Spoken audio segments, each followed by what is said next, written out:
نحمده ونصلي على رسوله الكريم اما بعد فاعوذ بالله من الشيطان الرجيم بسم الله الرحمن الرحيم افلا يتدبرون القرآن ام على قلوب اقفالها وقال الله تعالى في مقام آخر افلا يتدبرون القرآن ولو كان من عند غير الله لوجدوا فيه اختلافا كثيرا قال النبي صلى الله عليه وسلم خيركم من تعلم القرآن وعلمه صدق اللہ العظیم رب اشرح لی صدری ویسر لی امری واحلل عقدۃ من لسانی یفقہوا قولی۔ قرآن مجید اور رمضان، اس سلسلے میں ہم کچھ باتیں بیان کر رہے ہیں تاکہ اس قرآن مجید کے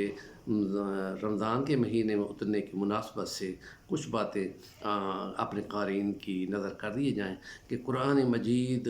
کو سمجھ کر پڑھنا بہت زیادہ ثواب کا باعث ہے۔ حدیث کا مفہوم ہے کہ جو تلاوت کرتا ہے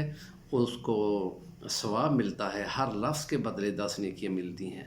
اور جو اٹک اٹک کر پڑھتا ہے صحیح پڑھ نہیں سکتا لیکن کوشش کرتا ہے اس کو 2 ثواب ملتا ہے۔ اور سیم اسی طرح کی ایک حدیث اور مبارکہ ہے کہ جو سمجھ کر ایک آیت پڑھتا ہے وہ 1000 نفل سے زیادہ کا ثواب پا لیتا ہے۔ تو گویا غور و فکر اور تدبر اور تفکر اور تعقل اور توسم جو کہ قرآن مجید میں 700 کے اوپر بار آئے ہیں، وہ یہی سائنس ساز ہیں۔ گویا کہ یہ جدید ریسرچ کے سلسلے میں عقل سے دیکھنا، فکر کرنا، غور و فکر کرنا، تدبر کرنا، تعقل کرنا، توسم، دھیان دینا، یہ قرآن مجید کی ہی ٹرمینالوجی ہے جو جدید کے لیے، سائنس کے لیے ابتدا میں آتی ہے۔ تو مسلمانوں نے اپنے دور میں یہ چیز کی ہے، اور بنی عباس کا جو 700 سال کا دور ہے اس میں انہوں نے انہی کے ذریعے سے جدید سائنس کو پیدا کیا۔ اور اسپین کے اندر، یورپ کے اندر بنو امیہ کا ایک خاندان 900 سال حکومت کرتا رہا ہے، اور وہاں سے ہی دنیا نے ان کی سلرنو یونیورسٹیاں اور ان دیگر یونیورسٹیوں سے جدید سائنس سیکھی، اور مسلمان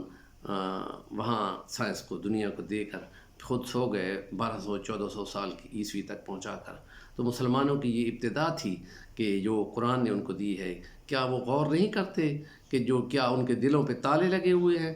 یا کیا وہ غور نہیں کرتے کہ قرآن مجید اگر کسی اور کی طرف سے آیا ہوتا تو اس میں باہم بہت زیادہ اختلاف ہوتا۔ تو قرآن مجید کی آیات میں کنفلکٹ ہوتا، آپس میں مضمون کے تکرار ہوتے۔ تو یہاں قرآن مجید کا یہ انداز ہے، القرآن یفسر بعضہ بعضا، ایک جگہ دوسری جگہ کی تشریح کرتی ہے، اور اس میں کچھ مزید کچھ رہ جائے تو نبی کریم صلی اللہ علیہ وسلم کا جو خدا کریم کی طرف سے جو وحی اترتی ہے، جس کو وحی خفی کہتے ہیں، کہ نبی کا کریم نے فرمایا کہ سنو، مجھ کو قرآن دیا گیا، اور قرآن کی مصر بھی، جو تعلیم کتاب کا مفہوم نبی کریم صلی اللہ علیہ وسلم پر آتا ہے، آپ وہ بھی بتاتے ہیں۔ اسی سلسلے میں کچھ باتیں مزید انشاءاللہ کل بھی بیان کریں گے، اور ہمارے اس ولاگ کو سبسکرائب کریں اور آگے کنوے کریں، اس میں پورے ثواب کا حصہ پائیں۔ وآخر دعوانا الحمدللہ رب العالمین۔